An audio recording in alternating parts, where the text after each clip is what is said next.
If you keep trying to make viral content, but it keeps falling flat, then you should know about a new social media strategy that is different than everybody else. No one's talking about it, and it's something that I've used personally to grow my YouTube channels to over 11 million long-form video views at the time of this recording, and it's a game changer when it comes to social media. Now, the problem with making viral content is that it's a very saturated approach, and you have to be really, really good at what you're doing in order to get a lot of traction. So not only do you have to have a good idea for the video and have good content within the video, you also have to be good at entertaining people, you have to be good at storytelling, and you have to have a really solid edit at the end in order to get traction for your content. These are all skills in and of themselves, and people that have made it really big on social media have gone through a lot of trial and error in order to develop these skills. And in addition to that, they typically have teams that kind of helps keep everything on track and make sure that all the content that they're producing and creating for the internet is executed at as high of a level as possible. If you're trying to be the next Mr. Beast and have millions of subscribers, then focusing on the viral path is the best way. Just know that it's going to take a lot of trial and error in order to get everything just right. But if you're not trying to use social media to become famous and you're just trying to use it to maybe make some extra money or to grow your business, then there's an entirely different process. The difference is understanding there's two different core types of content that you can produce for social media. The first type is interest-based content, and the second type is intent-based content. Interest-based content is what you think of when you think social media platforms like Facebook and Instagram. These platforms understand what types of content people are interested in seeing, so they try to match those interests with the available content that's on the platforms. They can understand this by knowing what people have interacted with in the past, what things they've watched, what things they've shared or liked or even commented on. They also match this data up to other data points that they have in their system, things like age and location, for example, to really try to hone in on content that they understand will perform well or should perform well with that specific person. In reality, though, we all know that our moods and preferences can change over time, so really these platforms are doing their best guess as to what types of content someone would want to see at any given time. Now, on the other hand, with intent-based content, it's really designed to not only get in front of someone that has an interest in seeing that topic, but it's also designed to get in front of someone that has an interest in seeing it right now. And that's based off of a few different things that we're going to dive into here in a second. Now, going back to interest-based content, there are two main problems with creating content like this.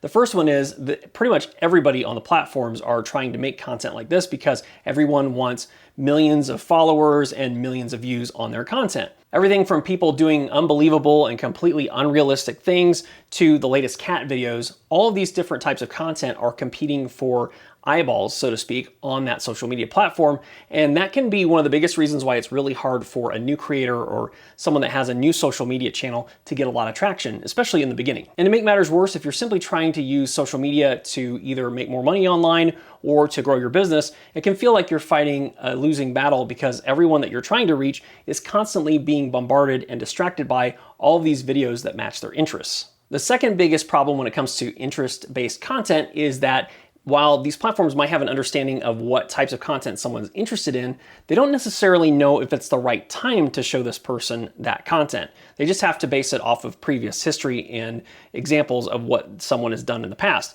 So for example, if say you're trying to help maybe a kid fall asleep, maybe they're having trouble taking a nap or something like that, and you end up pulling up a channel like maybe Cocomelon on your phone in order to help get them to fall asleep, and then the next thing you know, the only thing that you're seeing in your content feed is things around kids shows. Now, the reason why that happens is because you just told that platform that you're interested in kids content. And while that may have been true in the past, that doesn't necessarily mean that you're interested in seeing that content again in the future. And intent-based content eliminates this problem because it really matches up what the person is telling the platform they want to see at any given moment. In other words, they're giving signals to the platform that they're wanting to see a specific type of content, and that content matches their intent with why they're on the platform in the first place. Intent-based content also has a huge opportunity to convert someone from not just a viewer, but also into a customer, because that type of content is typically designed to solve problems or answer questions for people when they have them. And so by answering those questions or solving those problems for someone, you're helping build up the know, like, and trust factor with that person. So the trick behind all of this is intent-based content is based off of what someone enters into a search box and tells that platform what they're looking for right now. Now, while it's not a social media platform, the classic example of this is Google. So if you are interested in, say, getting Chinese food, you might go to Google and type in Chinese restaurants near me. that search term tells Google that you're interested in learning more about what Chinese restaurants are around your specific area. And the intent behind that would be you're probably looking for that information because you're hungry and you want to go eat Chinese food. Now, this would be completely different than, say, seeing a billboard that has an ad for a Chinese restaurant on it. And maybe the billboard says Chinese buffet, this exit here. So while you might have an interest in Chinese food, you might not be hungry, right? So if you see that billboard, it might mean nothing to you. Likewise, if you saw the billboard and you are hungry, but you're not in the mood for Chinese, then that billboard matches your interests. However, it's not the right message at the right time. Now, sticking with the real world example, imagine you're staying at a hotel and you're looking for some places to eat around your area. You will go up to the hotel desk and ask them for a list of restaurants, and then typically they'll hand you a sheet of paper that has a list of restaurants that are near you that they recommend. This is a version in the real world of intent-based content and how you can really match up the needs of a person with giving them the content that they're looking for at the very best time to give it to them. The analogy of a billboard compared to a sheet of paper that has information on it that you requested when you requested it is the best real world analogy I can give you when it comes to understanding the different types of content that you can make on the internet. Now you might be thinking, okay, well that's great, but how does that really apply to social media? Because I'm using the examples of a search engine compared to Facebook, and we just talked about how Facebook and Instagram are interest-based. And while that is true, there's another social media platform that we really haven't talked about that combines the best of both worlds, and that's YouTube. So while YouTube is considered a social media platform and things can and do go viral all the time on YouTube, there's also this other element of YouTube that is often overlooked, which is the fact that it's also a search engine. In fact, it's the second largest search engine in the world, right behind Google. And who happens to own YouTube?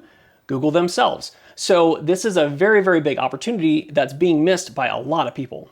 By creating intent-based content for YouTube, you're able to cut through all the noise and reach the right person at the right time. And as an added benefit, because YouTube is also a social media platform, if you create content that's really good, say you're telling a really good story, or you have really good editing, or you have a combination of a lot of different factors, those things can pay off in the end because your video that's targeted towards people that are looking for that information right now, YouTube is going to collect all this data and start to see, oh, this person is really interested in this content.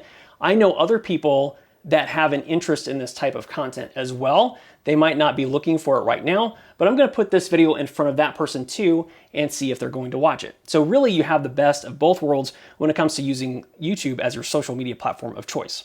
And not only that, but because YouTube is owned by Google, you have the other advantage that some of your YouTube content may actually make it to the first search results page of Google. So I've had this happen to a few of my videos where I've created a video that's performed pretty well on YouTube. It's performed well in YouTube search, and it was actually being distributed out to other people on YouTube. And it even hit the front page of Google as well. So I had one of my videos, for example, was right at the top of the Google first page of Google, right next to another article by a very, very large company, and they were both equal. Now, if you were going to do this, when it comes to traditional SEO or blogging tactics, if you're familiar with those, this would take you years of building up authority for a website or paying a lot of money to have someone focused on SEO and doing a lot of background technical work all the time in order to hope that your content makes it to the first search results page of Google. If you create a YouTube video that performs well, then you can shortcut that entire other process when it comes to Google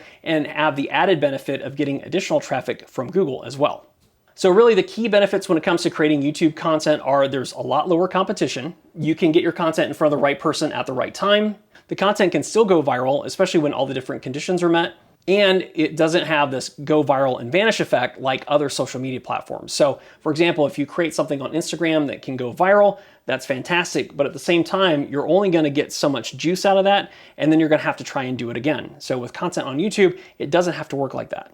I really believe this is the best time to get on YouTube. I know YouTube has changed a lot of people's lives, including my own. And I do want to address another common misconception that I hear, which is that you have to have a really big YouTube channel, like 100,000 subscribers or more, and you have to have all these views in order for YouTube to pay off. And that's simply not true. Now, while I don't want to make claims and make it sound like everyone can get rich off of YouTube, I do want to share with you an example from my own life that can kind of show you the power behind what YouTube can do if you get all the different pieces right. So I was able to have a brand new channel. I say brand new, it had less than 200 subscribers, and I had a few different videos on it with less than 500 views a piece, and I was able to make sales and generate leads off of those videos. So believe me when I tell you that you do not have to have a large channel in order to have YouTube work for you. If you're a business owner and you've struggled with getting social media to work for you in the past, I'd like you to watch this other video next, which talks about why I believe YouTube is the best way to grow your business online.